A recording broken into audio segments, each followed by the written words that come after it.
Quand tu as un petit capital, voici exactement comment tu dois prendre tes trades.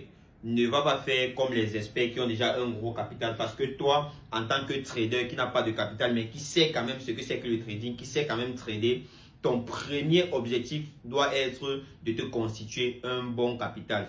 Et pour ça, je te déconseille vivement d'aller te diriger vers les propres films. C'est pour les faibles, c'est pour les paresseux. L'argent des propres films, c'est pas ton capital. Trade avec ton capital. Plusieurs personnes, parce qu'ils n'ont pas de capital, prennent 50 $ pour partir acheter un compte propre film. Tout simplement parce qu'ils se trouvent dans l'incapacité de trader avec leur petit capital jusqu'à constituer un gros capital. Parce qu'en trading, si tu ne parviens pas à manager un petit capital jusqu'à ce que ça devienne un gros capital, ça veut dire que tu n'es pas un trader rentable. Tu dois être en mesure de manager ton petit capital jusqu'à le ramener à un gros capital.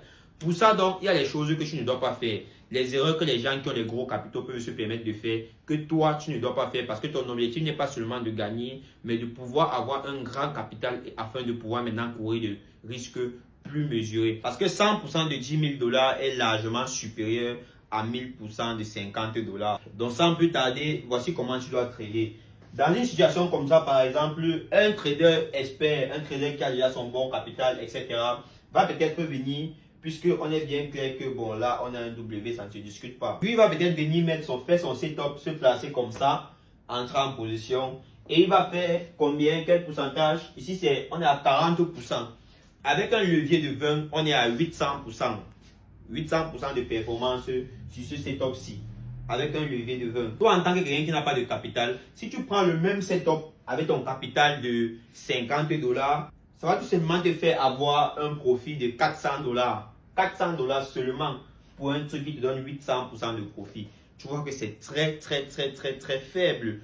Pourtant, puisque tu es un bon trader quand même, c'est juste que tu n'as pas le capital. Ici, tu aurais pris deux positions avec le même levier. Ça t'aurait fait plus de profit. Je t'explique. On est bien sur un grand W, ça se présente bien. Mais même à l'intérieur, on voit quand même un petit W qui se présente aussi bien. Donc déjà, une raison pour prendre ton setup-ci et mettre le TP là quelque part ici, sur cette ligne-ci.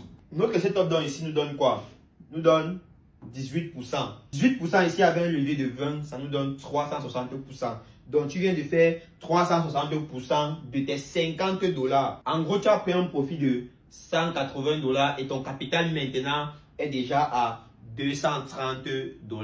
Une fois que ton TP est touché ici, on est d'accord que pour que le prix continue et traverse considérablement cette zone-ci, il faut bien qu'il vienne retester exactement sur le milieu de ce W, parce qu'ici on a un order bloc qui doit être cassé et retesté pour que le prix aille à la hausse. C'est donc ça qui est représenté ici. Donc, tu es sorti ici, tu attends ta confirmation ici et tu entres encore, mais cette fois avec un capital de 230 $.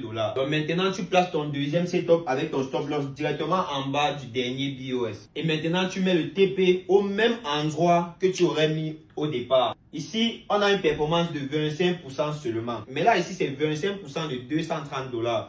Avec 25%, un effet de levier de 20, on a une performance de 500% au total, ce qui nous fait clairement un profit de 1150 $.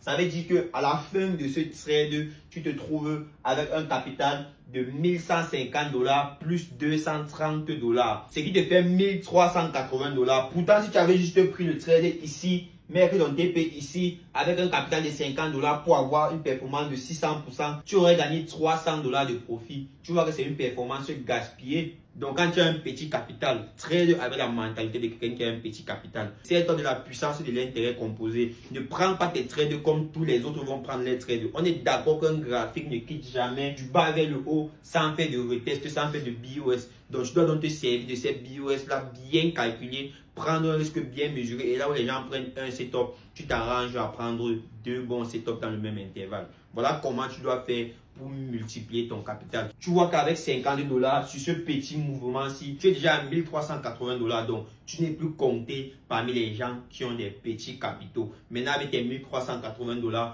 tu peux déjà prendre plusieurs positions simultanément sur le marché et essayer de faire grandir encore ça jusqu'au capital qui te plaît. Quand tu fais ça, quelqu'un qui a pris un compte propre film ne va jamais t'atteindre. Quelqu'un qui a pris un compte propre film ne va jamais avoir le même mindset que toi, la même mentalité de trader que toi. Parce que toi, tu sais manager ton capital. Un vrai trader, c'est celui qui sait manager un petit capital pour l'amener à un gros capital. Ce n'est pas quelqu'un qui, quand il a un petit capital, il peut faire fuir et partir acheter un compte propre film avec un capital de 10 000 $, de 100 000 $ qui ne l'appartient pas. Oui, mais si tu cours un double risque, tu cours.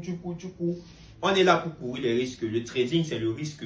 On est là pour courir les risques, mais quand même, c'est un risque mesuré et bien calculé selon une analyse technique. Ce n'est pas un risque pris au hasard. Si la vidéo t'a plu, like, republie. Dis-moi en commentaire ce qui te tracasse encore en trading et on verra comment gérer ça. On est ensemble.